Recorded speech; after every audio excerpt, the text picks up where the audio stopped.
When you look at rowing, you see harmony, you see serenity, you see synchronicity. It's satisfying to the eye. It looks simple and easy. But if it were easy, everyone would be doing it. A rower does not simply place their blade in the water and pull. A coxswain doesn't simply sit there and yell row. When the sun is glaring over Lake Mendota, you all see us in our spotlight. But that's not where we shine as a team. That bright light just exposes our work that happens in the dark. In those countless unseen hours, that's where our team truly shines. But in order to go fast as a team, we first had to become a team. To transform this group of strong women into one of the fastest lightweight rowing programs in the country, we didn't focus on the numbers. We focused on our why. Every day, for the past 4 years of our careers, we ask each other, what's your purpose? What's your why? How do you want your Wisconsin lightweight legacy to be remembered? My name is Julia Johnson. My name is Tori Kost. My name is D'Souza. I am Mya Lebakken. My name is Rane. I'm a senior. I am a senior. I am a senior. I am a senior. I'm a senior on the women's lightweight team here at Wisconsin.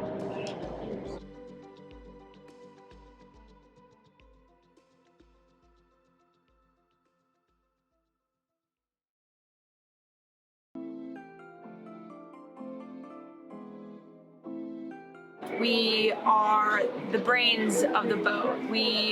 While the rowers, they act as the body, the lungs, the heart, they're pumping the gas. We are the nervous system, the circulatory system, telling them where everything is, all the information that is required for them to succeed. And we always are the ones who can ask for a little bit more. Because in order to make a boat move fast, every single person in that boat has to be completely bought into what you're doing, what your plan is for the race. I think as a coxswain, I think a lot about race plans and what the big picture looks like.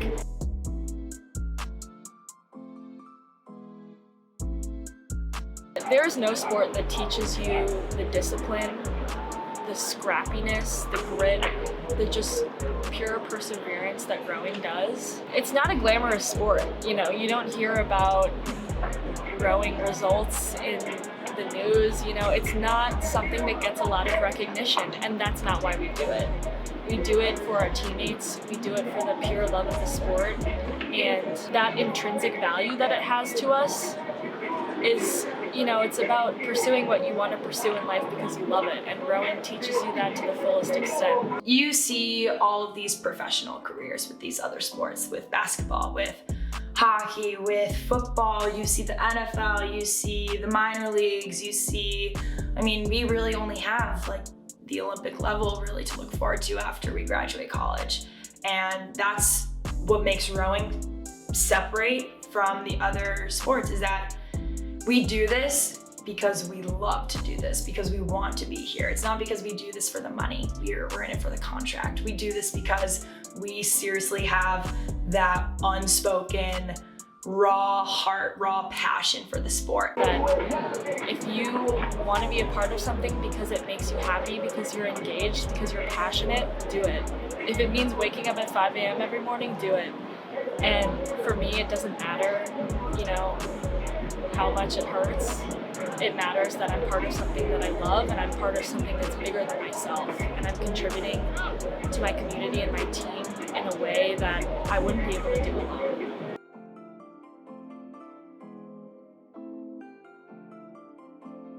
If I'm gonna be honest, we had to strip down our team culture to the bone and really get pretty raw with ourselves, you know? There's a thing in therapy that I'm becoming a therapy guru where it's like cleaning your room. Before it gets better, it's gotta get worse. Just everything was out on the floor, and we literally just had to put it back in its right places.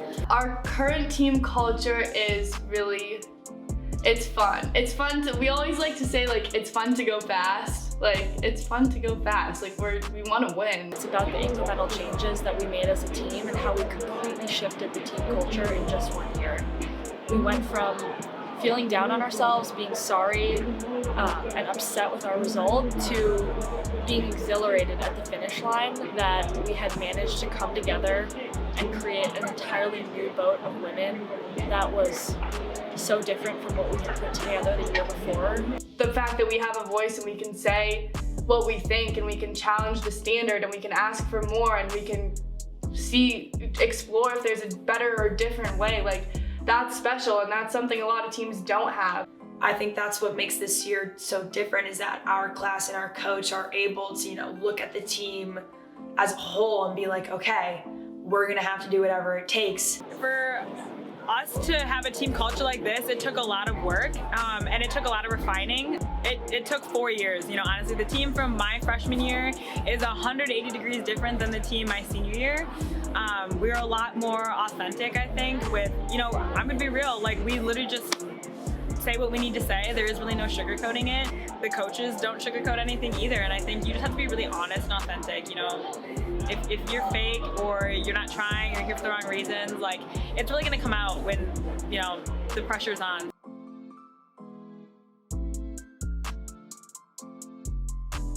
I think our team specifically has not only shaped me as an athlete, but has shaped me as a human being. It's taught me to learn to check my ego at the door.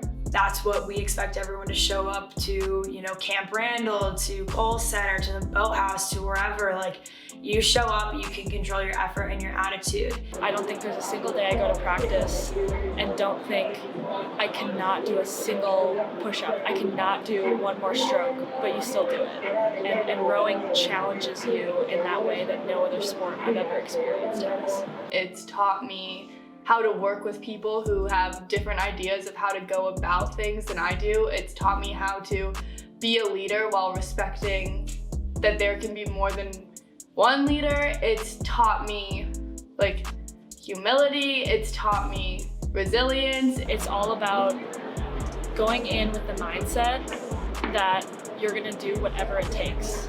You have no expectations except the expectations you set for yourself to lay it out all on the line.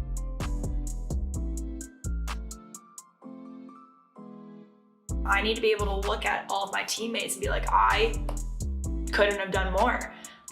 And honestly, being able to say that and recognize that, it doesn't matter what place you get, because that feels like first. Being able to cross the finish line, coming in first, coming in fourth, coming in seventh, you wanna look and turn to the girls in your boat, on your team, watching from home, wherever they are, and be like, that was all I can do. That was everything I gave. I left it on the water. To me, I was so proud to be part of a program that was on the up. We were making changes. We were working on our personal accountability. We were working on trust. It was just the bond in that boat crossing the finish line, and I think it was 2018. I don't even know at this point. 2018, that boat, it didn't matter what place we got. It was about being there together and then seeing the change that 1 year can make. Our senior class, we're not the most decorated. There's honestly very little hardware to our name, and that, could bother a lot of people because that's what a lot of people do it for. But just the fact that from 4 years ago, the team we're on is a completely different team, and I think that the fact that the 5 of us have, we're all super different, but at the end of the day, we all want the same thing. Our senior class has led the team through an evolution of what it means to represent Wisconsin and the lightweight legacy. And through this, we have led a cultural shift. What we leave behind is a team rooted in accountability, hard work, and the belief in contributing to something greater than yourself. There's no way to put what we've learned, or how we've grown, or how much love we have for this team into words. However, we know that whatever we go on to do, we ask for more, we accept the challenge, and we remind ourselves why. By breaking down and rebuilding our team culture, we became reliant on asking ourselves, what do we want and what's the best way to do it together? This is our team, and we used our 4 years to leave something behind that was stronger than what we came into. And it wasn't luck or talent. It was a choice we made, a choice to work hard, to show up, to lean on one another, to sacrifice for one another, and to ask ourselves for more. It's your 4 years. What are you going to do with it? The mindset that our team cultivates is one that doesn't accept boundaries. It's one that learns from failures. It's one that doesn't give up. There's always more in the tank or another gear to tap into. It's a mindset that distinguishes us from lightweight programs across the country, and one that distinguishes us as students, professionals, and humans. The core of our team is accountability. Whatever you do, own it. Being responsible for your wins, for your losses, for your mistakes, it's what you learn from. It's how we get faster, how we race harder, and how we become better people. We have 4 years to wear the W on our chest and represent Wisconsin. But what we gain from those 4 years is what shapes us into the people we'll be for the rest of our lives. There's an expiration date on our time to represent and shape this university. So the question we have to ask ourselves every day is why we are here and what we're going to do with it. How are we going to ask for more? How are we going to accept another challenge? How are we contributing to our legacy? In rowing, there's this phrase that gets thrown around all the time. No regrets, no excuses, now make the choice. One thing that our class has learned from this cultural rebuilding process, and what we want everyone to know, is that we are the choices you make. We are what we choose to be. We made the choice to hold our team accountable and hold our team to a higher standard. Whatever you choose, own it, commit to it. It doesn't matter how hard it is to make that choice. It matters that you did.